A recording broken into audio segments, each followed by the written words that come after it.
Bonjour, je suis Sophie Passalacqua, orthophoniste, somatopsychopédagogue, et je vais aborder un terme en cette rentrée scolaire qui est « Mon enfant rentre à la maternelle et il parle mal. Que faire ?» Ça fait 22 orthophonistes que j'appelle et il n'y en a aucune qui a de la place. Oui, ça c'est la réalité. Alors, on ne panique pas, il y a des petites choses assez simples à mettre en place. Votre enfant rentre en maternelle ou est déjà en maternelle et la maîtresse a dit « On ne comprend pas ce qu'il dit, les gens autour de vous disent, ils parlent, mais si vous n'êtes pas là pour traduire, il ne se passe rien. Il y a plein d'erreurs dans l'articulation qu'il peut produire, il y a des mots qui sont mâchés. » Alors, il faut savoir que jusqu'à 7 ans, s'il y a des difficultés pour articuler certains sons, on n'est pas dans la pathologie, notamment le et le re qui sont les derniers que l'enfant va pouvoir produire. Il n'empêche que c'est quand même intéressant pour un enfant que les gens autour de lui puissent comprendre ce qu'il dit. Ça, c'est important. Alors, si votre enfant articule mal, que les mots sont mal compris, mal produits, on va d'abord vérifier deux choses. Un, qu'il l'entende bien. Parce que s'il entend mal, eh bien, il va reproduire ce qu'il entend.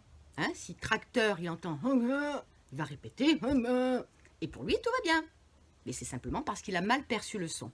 Donc la première chose, c'est d'aller vérifier l'audition, mais également la vue, puisque ce sont les deux canaux par lesquels les informations vont rentrer dans le cerveau de l'enfant.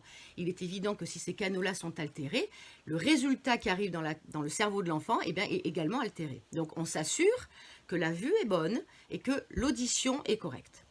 S'il a eu des étites à répétition, s'il a eu souvent des problèmes ORL quand il était enfant, évidemment qu'on va être d'autant plus vigilant. Donc on fait un bilan ORL pour vérifier que son audition est bonne et un bilan chez un ophtalmo pour vérifier que sa vue est bonne.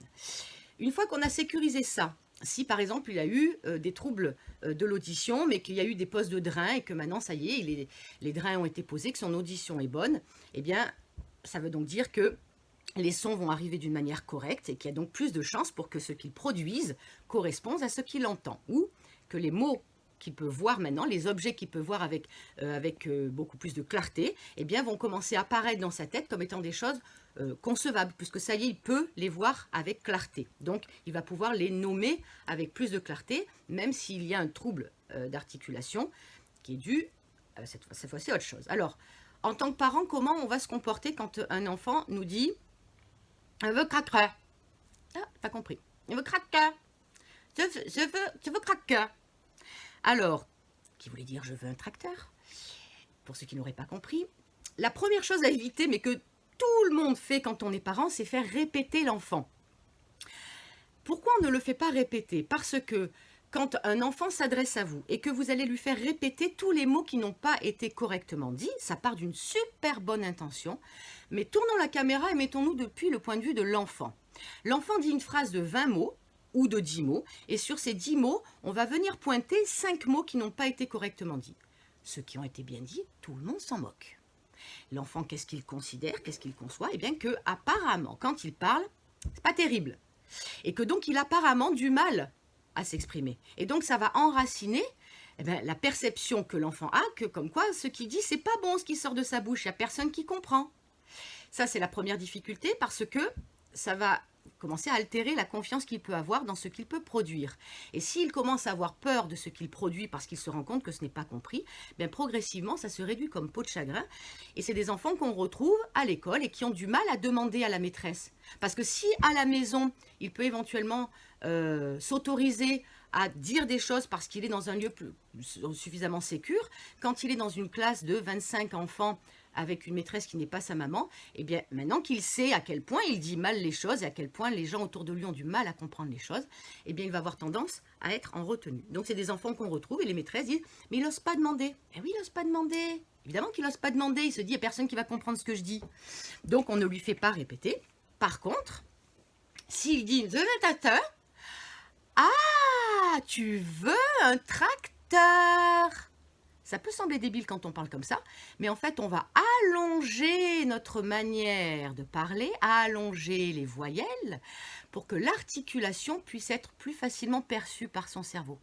Si je vous dis « Ah, tu veux un tracteur ?»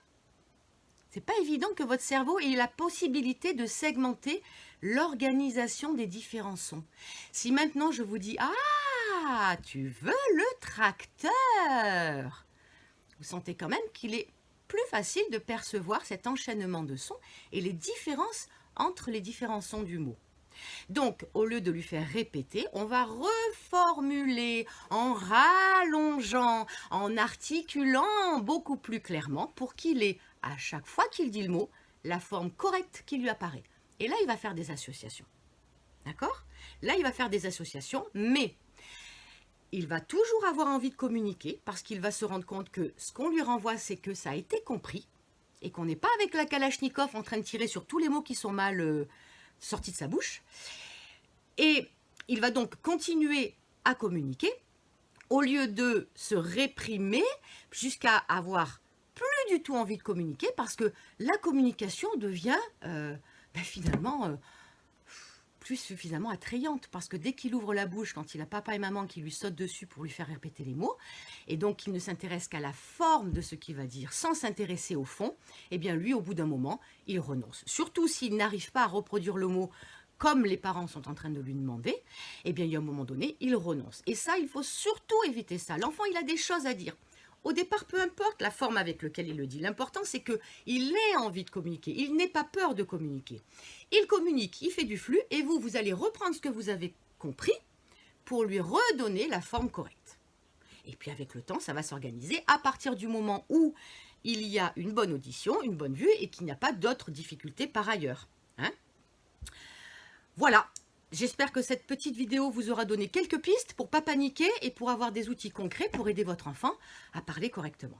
Et toujours garder le plaisir de communiquer avec votre enfant. C'est un des plus grands moteurs pour qu'il ait envie de continuer. Bonne journée!